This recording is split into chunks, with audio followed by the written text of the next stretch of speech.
Trump के खिलाफ बातें की जा रही हैं कि 16 रियासतें इकट्ठी हो गई हैं और फिर ट्रंप के खिलाफ कोई गद्दारी की बात होगी, या इसी तरह ट्रंप ने यह भी कहा है कि मेरी बात कोई नहीं मानेंगे, गोया कि वो गद्दारी है। तो ये सारी सूरत हाल अमेरिका में चल क्या रही है? क्या वाकई अमेरिकी सदर ट्रंप को बरतरफ किया जा सकता है?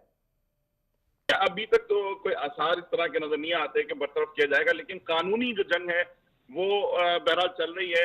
इसलिए कि एक बड़ी अजीब बात है कि एन उस दिन जो है वो उनके खिलाफ मुकदमा किया गया जिस दिन अमेरिका में प्रेसिडेंट्स का डे मनाया जाता है, यानी जो मरहूम प्रेसिडेंट्स हैं उनके नाम से इन्होंने एक छुट्टी रखी है जो कि पीर को, जो इस फरवरी को होती है सेकंड, तो उसमें इसमें मुकदमा कायम किया गया, उन पर बात की गई। तो एक लिहाज से ये सिंबॉलिक चीज है। और यहाँ आपको मालूम है इससे पहले भी ये हो चुका है कि जब उन्होंने मुस्लिम बैन लगाया था तो जो रियासतों की जो अदालत थी, जो फेडरल अदालत थी रियासतों में कायम, उन्होंने इसके फैसले को उलट दिया था।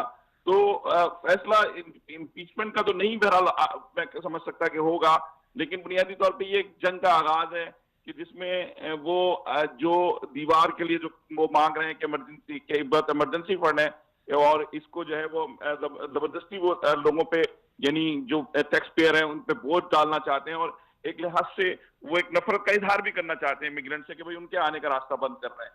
तो जी। वो एक इसमें सिंबॉलिक चीज आप समझ लें इसको। तो जी यानी कि फिर आप ये समझते हैं कि जो ट्रंप के बयान है महज एक, जिस तरह से पहले वो इस तरह के बयान दागते रहे वैसे के वैसे हैं, लेकिन इस दफा कोई इसका रिएक्शन ज्यादा नहीं देखने में आ रहा? देखिए, बाज का रिएक्शन, जैसे मुस्लिम बैन का रिएक्शन ज्यादा आ गया था और आवाम निकल पड़ी थी रोडों पे, अदालत ने भी उसका फैसला किया था। इसी तरीके से ये एक जिद वाला मामला है क्योंकि कौमी इमरजेंसी बहरहाल नहीं है इस वक्त। माशी सूरत हाल अमरीका की खराब नहीं है, यहाँ नौकरियां जो है वो पहले से कहीं ज्यादा अवेलेबल हैं, लेकिन इस तरह के फजूलियात में पैसा खर्च करना, ये डेमोक्रेट इसके खिलाफ है।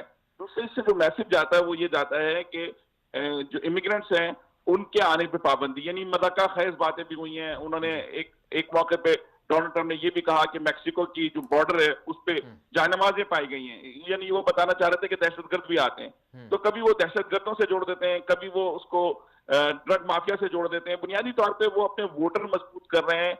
वो चाहते हैं कि जो उनका वोटर जो इमिग्रेंट से नफरत करता है, क्योंकि उनको ये मालूम है कि इमिग्रेंट्स और अकलियत जैसे अफ्रो अमेरिकन हैं, यानी सिया फार्म अमेरिकन और जो स्पेनिश है, वो उनको वोट नहीं देंगे।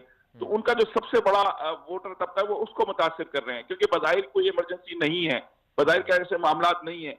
वो एक अकलमंदी से अपना खेल चल रहे हैं। वो ये समझते हैं कि नफरत कायम करके, जिस तरह नरेंद्र सिंह मोदी ने पाकिस्तान के खिलाफ नफरत कायम की, उसी तरीके से वो इमिग्रेंट्स के खिलाफ, अकलियतों के खिलाफ नफरत कायम करके अपना अगला इलेक्शन जीतना चाहते हैं, अपने वोटर को मजबूत करना चाहते हैं। इसलिए कि उनकी बहुत सारी अहमकाना हरकतों के साथ सिर्फ वही लोग खड़े हैं जो उनके वोटर्स हैं। बुनियादी तौर पे जो पढ़ा लिखा अमेरिकन है वो शर्मिंदा भी होता है, वो महसूस भी करता है कि किस किस्म के सदर हैं, लेकिन जिस किस्म के जो उनके वोटर लिस्ट के बारे में कहा जाता है कि वो हाई स्कूल ड्रॉप आउट या हाई स्कूल सफेद फार्म ज्यादातर उसमें शामिल हैं। तो वो मैं ये समझता हूँ कि ये सारे कोशिशों में वो अपने वोट बैंक को मजीद मजबूत कर रहे हैं और अपना स्टैंड जो है इमिग्रेंट्स के खिलाफ बिल्कुल मोदी वाला तरीका उन्होंने अपनाया। मोदी पाकिस्तान के खिलाफ जा रहे हैं, ये यहाँ के लोगों के खिलाफ जा रहे हैं। चलें असद सिद्दीकी साहब, बहुत बहुत शुक्रिया, आपने तो वक्त दिया हमें।